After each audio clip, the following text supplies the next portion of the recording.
Togolaises, Togolais, mes chers compatriotes, à quelques heures de la célébration de la fête de notre indépendance, c'est un privilège pour moi de m'adresser à vous, quel que soit l'endroit où vous vous trouvez. C'est ensemble que nous célébrons avec fierté le souvenir des luttes héroïques que le peuple togolais a menées pour retrouver, il y a tout juste 53 ans, la liberté, la dignité et la maîtrise de son destin. Ce furent des luttes âpres, des combats douloureux. Ces épisodes de notre histoire commune ont brisé des vies et sacrifié de trop nombreux compatriotes.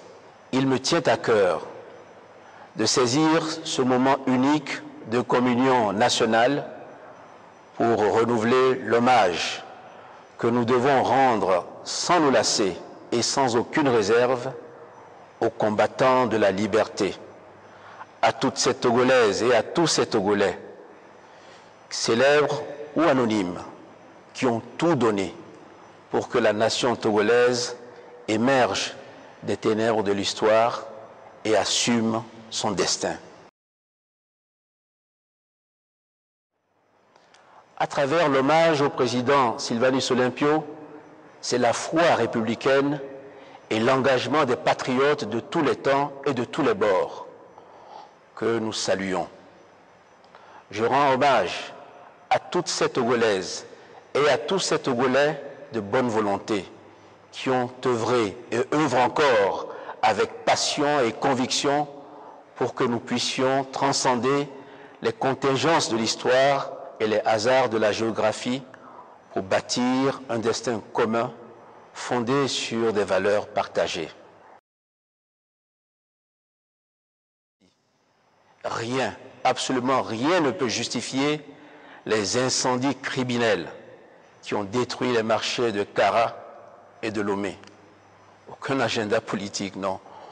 Aucun combat de quelque nature que ce soit ne peuvent justifier de tels égarements.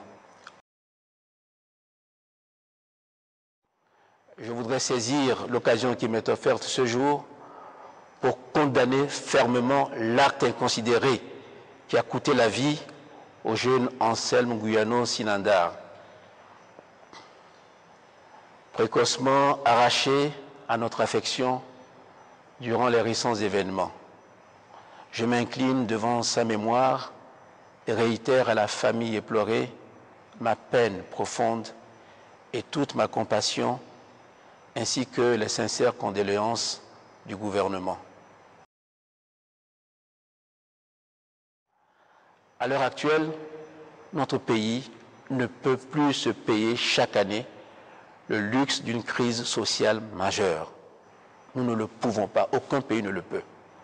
Nous devons dans cette perspective engager une lutte sans merci contre la politisation de l'administration, l'instrumentalisation des aspirations des travailleurs, la surenchère politicienne, l'amalgame entre les droits des travailleurs et les agendas politiques sont des pratiques nocives.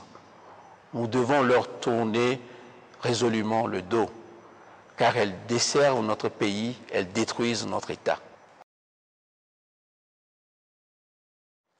Mes chers compatriotes, l'État doit être au service de nos concitoyens, avec impartialité et avec intégrité.